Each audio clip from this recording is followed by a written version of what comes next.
Hello everyone, welcome back to my channel lens of Raghu. నా day అయితే ఒక మంచి బాల్కనీ వ్యూతో అయితే స్టార్ట్ అయిపోయిందండి. ఈరోజు అయితే మనం క్యూటోలో ఉన్న 2 టెంపుల్స్ అండ్ అలాగే ఒక మంచి బ్యాంబూ ఫారెస్ట్ ఉంటుంది, అదైతే కవర్ చేసేస్తాం. నైట్ అయితే చూపిస్తానికి అవ్వలేదు, మేమున్న స్టే అయితే ఇట్లా ఉంటుందండి, హోటల్ R1. మాకు రూమ్స్ అయితే చాలా తక్కువగా వచ్చినాయి, ప్రీవియస్ వీడియోలో చెప్పినట్టు చాలా బాగుంటుంది. సో మా జర్నీ అయితే స్టార్ట్ అయిపోయింది ఒసాకా స్టేషన్ నుంచి.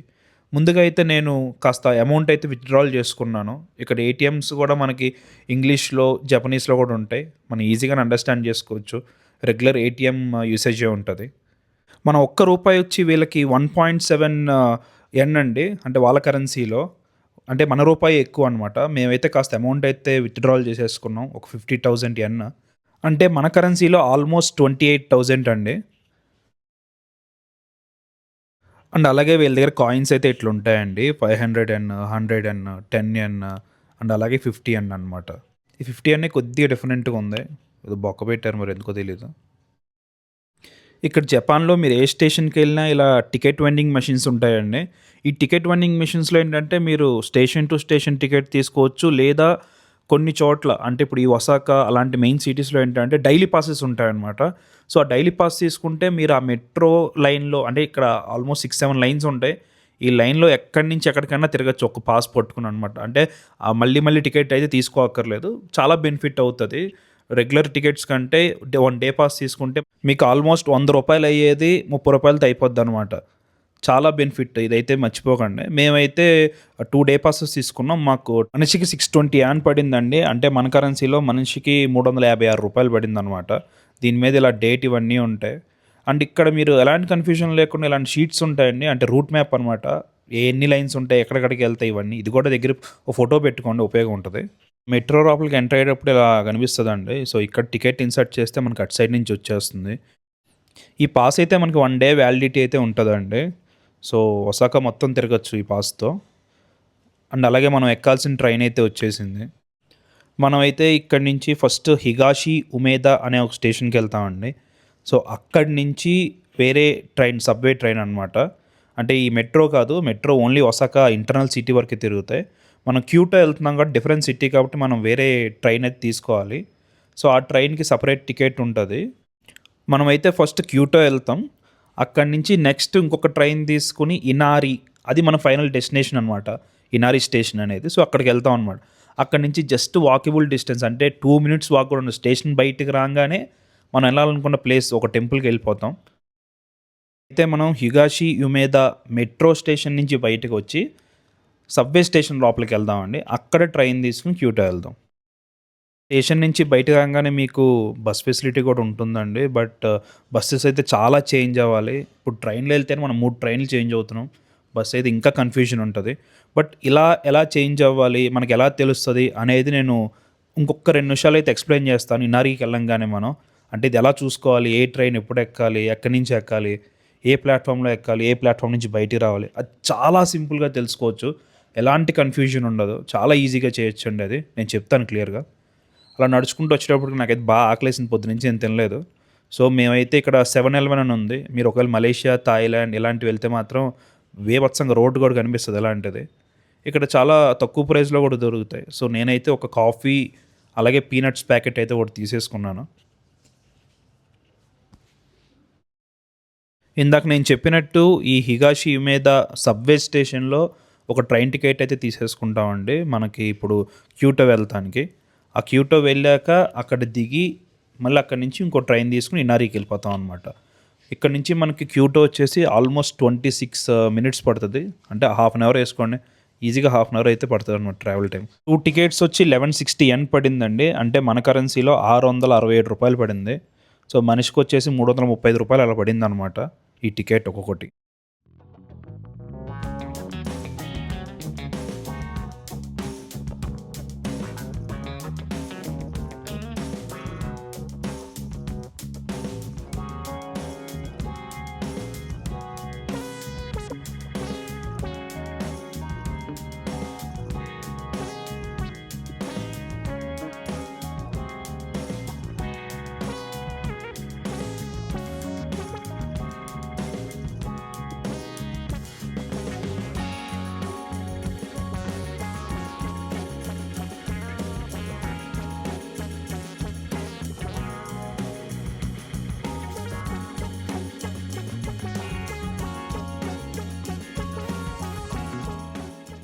ఫైనల్‌గా మేమైతే క్యూటో స్టేషన్‌కొచ్చేసామండి. సో, ఇక్కడి నుంచి ఇనారి అనే ప్లేస్‌కైతే ఎళ్ళాలి ఇంకో ట్రైన్ తీసుకొని. లెక్కైతే ఇప్పుడు ట్రైన్ టికెట్ తీసుకోవాలి. బట్ ఆల్రెడీ ప్లాట్‌ఫామ్ మీద రెడీగా ఉందంట. ఇంకొక 1 మినిట్‌లో స్టార్ట్ అయిపోద్దన్నారు. సో, టికెట్ అయితే మేము తీసుకోకుండా ఎక్కేస్తున్నాం. బట్ అది ప్రాబ్లమే కాదు. ఎందుకో నేను నెక్స్ట్ చెప్తాను. మనం ఎప్పుడైతే మళ్ళీ నెక్స్ట్ స్టేషన్‌లో మనం దిగుతామో, అక్కడ ఫేర్ అడ్జస్ట్‌మెంట్ కౌంటర్స్ అనేవి ఉంటాయండి. ఇదిగో ఇలా ఉంటది మిషన్. మేము లెక్కైతే క్యూటో దాకా ట్రైన్ టికెట్ తీసుకున్నాం కాబట్టి, బట్ ఎక్స్‌ట్రా మేము ఇనారి అనే ప్లేస్‌కి ట్రావెల్ చేసాం. సో, ఆ క్యూటో నుంచి ఇనారి మేము ఎక్కడి దాకా అయితే ట్రైన్ టికెట్ తీసుకోలేదో, అక్కడ దాకా ఫేర్ ఇక్కడ మనం పెట్టేస్తే సరిపోద్దనమాట. అంటే టికెట్ డబ్బులు ఇక్కడ కడితే సరిపోతుంది దిగాక. అది ప్రాబ్లమే ఉండదు. ఇందాక నేను చెప్తానన్న దీని గురించే అండి. ఇందాక మేమున్నది సెంబాయాషి ఒమియా అనే స్టేషన్ నుంచి. సో, నేను వెళ్ళాలనుకుంది ఫుషీమా ఇనారి తైషా అనే ఒక టెంపుల్ దగ్గరికనమాట. సో, నేను ఎప్పుడైతే మ్యాప్స్‌లో ఇలా సెర్చ్ చేస్తానో, అక్కడ మీరు ట్రైన్ సెలెక్ట్ చేసుకోవాలండి. సో, మీకు లిస్ట్ ఆఫ్ ట్రైన్స్ ఏవైతే అవైలబుల్ ఉన్నాయో, ఎంత టైం తీసుకుంటున్నాయో ఇలా చూపిస్తది. సో, నేను ఫస్ట్‌దైతే సెలెక్ట్ చేశాను. అదిగోండి చూడండి. ఫస్ట్ నాకైతే ఈ షంబయాషి ఒమియా స్టేషన్ నుంచి నాకొక 12 మినిట్స్ ట్రావెల్ చేసి హిగాషియుమెదా స్టేషన్‌కి వెళ్ళమని చెప్తుందనమాట. సో, అక్కడి నుంచి నేను దిగి ఒక 9 మినిట్స్ వాక్ చేసి బయటకొస్తే నాకు అక్కడి నుంచి సబ్వే స్టేషన్ వస్తది. సో, అక్కడి నుంచి నేను క్యూటో స్టేషన్‌కి వెళ్తాననమాట. ఆ క్యూటో స్టేషన్‌లో నేను ట్రైన్ మారి ఇనారి స్టేషన్‌కి వెళ్తాం.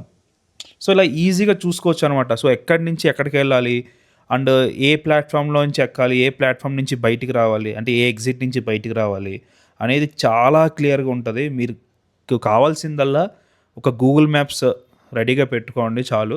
అండ్ అలాగే బెస్ట్ సజెషన్ ఏంటంటే ఈ గూగుల్ మ్యాప్స్ ఆఫ్‌లైన్‌లో పెట్టుకోండి. డౌన్‌లోడ్ చేసి మీరెళ్ళే ముందు ఏ కంట్రీస్ ఎళ్తున్నారో ఆ కంట్రీస్ మ్యాప్స్ వరకు ఆఫ్‌లైన్ పెట్టుకుంటే ఇంకా యూసేజ్ ఉంటదనమాట. ఇన్ కేస్ మీ దగ్గర నెట్వర్క్ లేకపోయినా, సిమ్ లేకపోయినా ఎలాంటి ప్రాబ్లమ్ ఉండదు.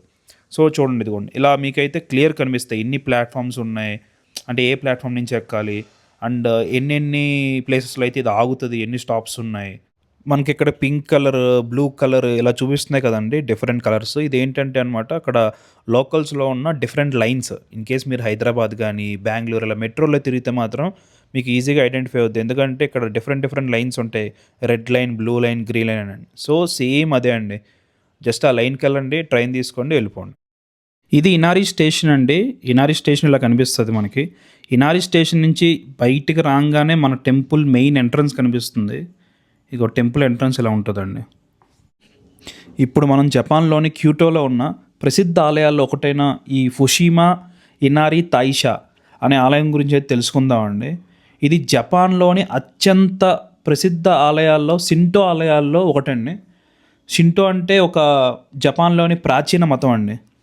ఈ మతంలో ఏంటంటే అండి ప్రకృతి, పర్వతాలు, నదులు, సూర్యుడు, జంతువులు ఇలాంటి సహజ శక్తుల్ని దేవతలుగా పూజిస్తూ ఉంటారనమాట.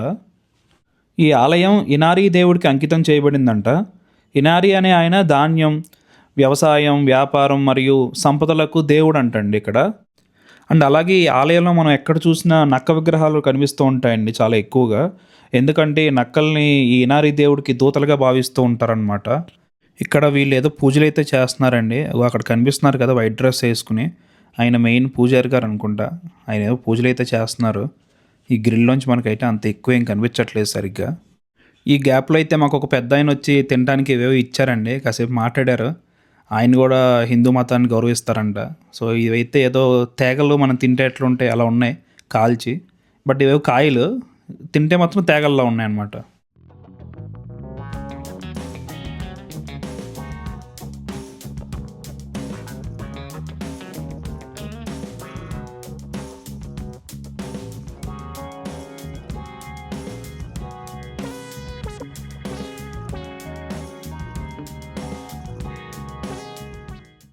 ఈ టెంపుల్‌లో అయితే మనకి ఇలా ఆరెంజ్ కలర్‌లో కొన్ని హ్యాంగ్ చేసి కనిపిస్తున్నాయి కదండీ! గేట్స్ లాగా. సో, ఇదేంటంటే 1000 యెన్ అనుకుంటా. మనం అక్కడ పే చేసి ఇలాంటిది ఒకటి తీసుకోవచ్చు. ఇవైతే రాసున్నాయి. బట్ మనకు అక్కడ కౌంటర్‌లో ఎంప్టీవి అయితే ఇస్తారు. ఇక్కడ ఏమని రాసిందంటే మనకి ఏవైతే కోరికలు ఉన్నాయో వీట్లి మీద రాసి అక్కడ మార్కర్స్ ఉన్నాయి ఇట్లాగా. ఇక్కడ ఇలా రాస్తున్నారు కదా! సో, అట్లా రాసి మనం అయితే హ్యాంగ్ చేయాలంట. మన కోరికలైతే నెరవేరుతాయని వీళ్ళైతే చెప్తున్నారు. బట్ అది ఎంతవరకు కరెక్టే మనకైతే తెలీదు. వాళ్ళ బిలీఫ్‌ని మనం అయితే రెస్పెక్ట్ చేయాలి కాబట్టి మనం కూడా ఒకటి తీసి అయితే రాసి ఇచ్చామన్నమాట. అక్కడ పెట్టేసాం. అండ్ అలాగే టెంపుల్ సరౌండింగ్స్ అయితే ఇట్లా ఉన్నాయండి. ఇంకా టెంపుల్ చుట్టూ ఇలాంటివి కనిపిస్తూ ఉంటాయండి చాలా ఎక్కువలా. ఇది one of the tourist spot అవ్వడంతో వీళ్ళైతే ఇలా మ్యాప్ అయితే ఇలా అరేంజ్ చేశారు. సో, మనం ఎక్కడున్నాం, మనకిక్కడ ఏమున్నాయి చుట్టుపక్కల ఇలా అన్నీ. ఇప్పుడు మనకు అక్కడ గేట్స్‌లా కనిపిస్తున్నాయి కదండీ! సో, ఇప్పుడైతే మనం అక్కడికెళ్తాం. వాటిని టోరీ గేట్స్ అంటారనమాట. అక్కడికెళ్ళాక దాని గురించి చెప్తాను అవి ఏంటనేది.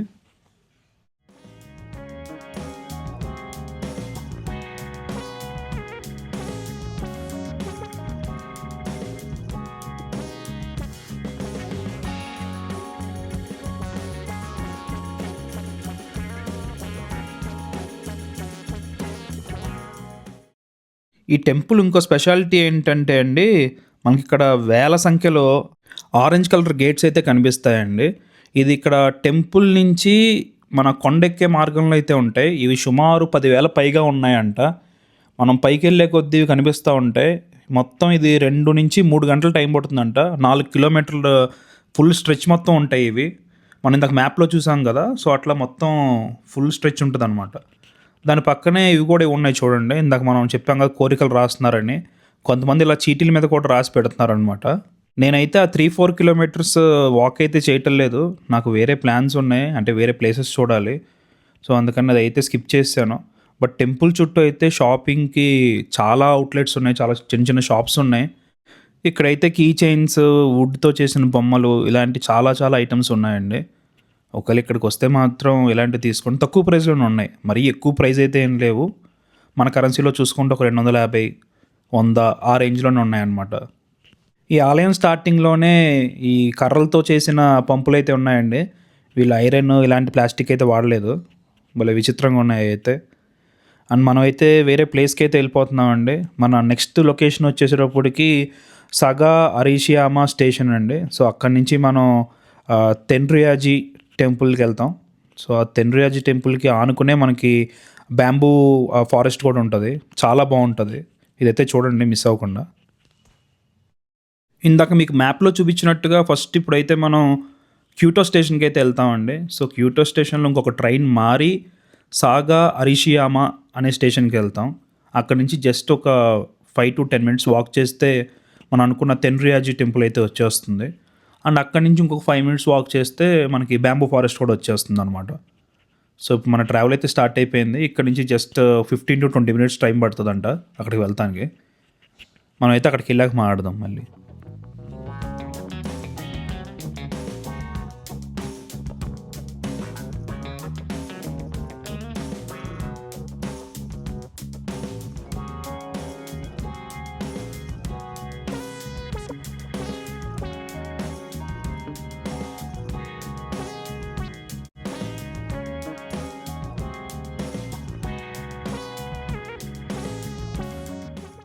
నేనైతే సాగా అరిషియామా స్టేషన్‌కైతే వచ్చేసానండి.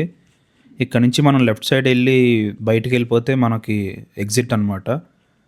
దీనికి దగ్గరలోనే ఇంకొక సాగా టొరాకో స్టేషన్ అనేది ఉంటది. ఆ రైట్ సైడ్ కనిపిస్తుంది కదా! అదనమాట. అది వేరే లైన్. బట్ అసలు మనకు దాంతో సంబంధం లేదు. మనం బయటకొచ్చి ఇలా స్ట్రెయిట్ రోడ్ కనిపిస్తుంది కదా! ఈ రోడ్ స్ట్రెయిట్ అయితే వెళ్ళిపోవాలనమాట. వెళ్ళే దారిలోనే మీకు చాలా ఇలాంటి అవుట్‌లెట్స్ అయితే కనిపిస్తూ ఉంటాయి స్టోర్స్. Lawson stores. ఇది ఎట్లా అంటే మన ఇందాక ముందు వీడియోలో చెప్పుకున్నట్టు 7-11 లాగా అనమాట. మనకి థాయిలాండ్, మలేషియా ఇలాంటి చోట్ల ఎట్లుంటాయి అట్లా. దాంట్లో మనకి రకరకాల ఫుడ్స్ దొరుకుతాయి తక్కువ ప్రైస్‌కి. తీసుకోవచ్చు. లేదా మనకి బయట ఇలాగా బర్గర్ షాప్స్ అండ్ అలాగే ఫ్రూట్ షాప్స్ ఇలాంటివి కూడా ఉంటాయన్నమాట. మనం ఇక్కడ నుంచి కొద్దిగా నడుచుకుంటూ ఫ్రంట్‌కి రాంగానే ఇలా బోర్డ్స్ కనిపిస్తాయి. ఇక్కడ నుంచి మనం రైట్‌కెళ్ళాలన్నమాట. అదొకటి రాసుందిగా తెన్రియాజీ టెంపుల్ అని. ఇక్కడ నుంచి మనం రైట్‌కెళ్తాం. ఇక్కడ నుండి జస్ట్ 5 మినిట్స్ వాక్ చేస్తే మనం అనుకున్న టెంపుల్ అయితే వచ్చేస్తదనమాట.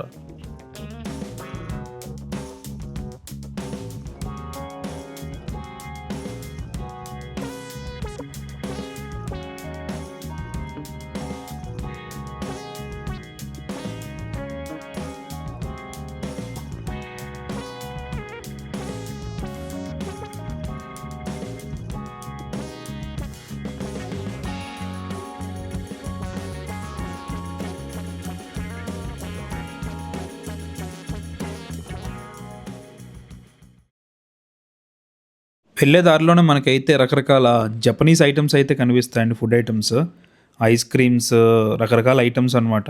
ఇక్కడ ఒకటి ఇంట్రెస్టింగ్ కనిపించింది ఏంటంటే ఈ స్వీట్ పొటాటోతో చేస్తున్నారు. రకరకాల స్వీట్స్ ఇట్లాంటివి. వీళ్ళైతే ఎక్కువ వాడుతున్నారు. హెల్త్‌కి కూడా మంచిదే. అండ్ ఇంకోటి ఏంటంటే ఇలా బ్యాంబూతో కూడా చేస్తున్నారనమాట. ఆ పైన బ్యాంబూతో ఇలాగ ఈ స్టిక్స్‌లా ఉన్నాయి కదా! ఇవైతే చేస్తున్నారు. ఒక రకంగా పుల్లగా, ఒక రకంగా వగరుగా ఉన్నాయి అవైతే.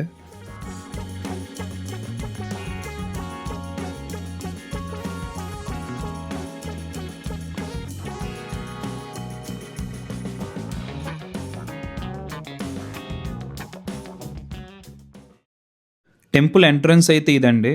ఇట్లా ఉంటది. జనాలు కూడా చాలా ఎక్కువే ఉన్నారు ఇక్కడ. మంచి టూరిస్ట్ స్పాట్ కదా! క్రౌడ్ కూడా కొద్దిగా ఎక్కువే ఉంది. ఇక్కడ కూడా మ్యాప్ అయితే ఇచ్చారు మనకి. ఈ తెన్రేజీ టెంపుల్‌కి అలాగే దాని అటాచ్డ్ ఉన్న గార్డెన్, ఫ్లవర్ గార్డెన్ ఉందంట ఇక్కడ. సో, దానికి కూడా మ్యాప్ అయితే ఇచ్చారు. చాలా బావుందండి చూస్తానికి ఈ టెంపుల్. ఈ టెంపుల్ వచ్చి 1339లో కట్టారంట అండి. దీన్నే టెంపుల్ ఆఫ్ హెవెన్లీ డ్రాగన్ అని కూడా అంటూ ఉంటారంట. దీన్ని 1994లో యునెస్కో వరల్డ్ హెరిటేజ్ సైట్ కింద అయితే గుర్తించారు. అండ్ అలాగే టెంపుల్ లోపలికి ఎంట్రీ అయితే ఇట్లా ఉంటదండి.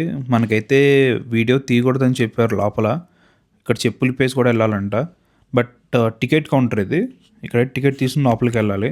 లోపలైతే మనకి డ్రాగన్ బొమ్మలు సీలింగ్ మీద, అలాగే పెయింటింగ్స్ ఇవన్నీ అయితే ఉంటాయంట. ఒక డ్రామా లాగా. ఇదైతే మస్ట్ విజిట్ అండి. నేనైతే టెంపుల్ చూసేసుకొని బయటకైతే వచ్చేసాను. ఇదిగోండి అక్కడైతే ఇలాగ ఒక అబ్బాయి ఇలా లాగుతున్నాడు కదా! గుర్రపు బండిలా ఉంది కదా! ఇవైతే చాలా ఉన్నాయి ఇక్కడ. కపుల్స్ అయితే డ్రెస్సింగ్ ఏసుకొని అట్లా దాంట్లో వెళ్ళి ఫోటోస్ అయితే దిగుతున్నారు. అంటే జపనీస్ ట్రెడిషన్‌లో డ్రెసెస్ లాగా అలా ఏసుకొని. సో, ఇప్పుడు మనం అయితే లెఫ్ట్‌కి బయటికి రాంగానే లెఫ్ట్‌కి ఒక 100-200 మీటర్స్ వాక్ చేస్తే మనకైతే బ్యాంబూ ఫారెస్ట్‌కి ఎంట్రన్స్ అయితే వస్తదనమాట. దాని లోపలికైతే అసలు బీభత్సంగా ఉంటది వ్యూ అయితే. చాలా అంటే చాలా బావుంటది ఫోటోస్‌కి గాని, వాటికి గాని.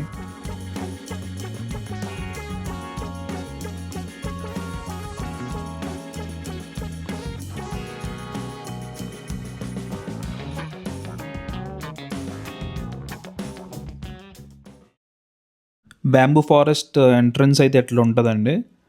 దీన్నే అరషియామా బ్యాంబూ ఫారెస్ట్ అని గాని, సగానో బ్యాంబూ గ్రూవ్ అని కూడా పిలుస్తూ ఉంటారనమాట ఇక్కడ. ఇది ఈవినింగ్ టైం వచ్చేసి బెస్ట్ టైం టు విజిట్ అండి. ఇదిగోండి మనకి ఇక్కడ ఎంట్రన్స్‌లో రైట్‌కి ఇలా కనిపిస్తుంది కదా! దీంట్లోకి ఓన్లీ ఇందాక మనం చూసాం కదా! బండేసుకొస్తున్నారు. వాళ్ళకి వరకు ఎంట్రన్స్ ఉంది. ఓన్లీ లోపలికెళ్ళాక ఫోటోస్ ఇవన్నీ తీస్తున్నారు. ఇందాక నేను చెప్పినట్టు ట్రెడిషన్ అలా డ్రెస్ ఏసుకొని. ఇక్కడ నార్మల్‌గా వాక్ చేసే వాళ్ళకైతే ఎంట్రన్స్ లేదనమాట.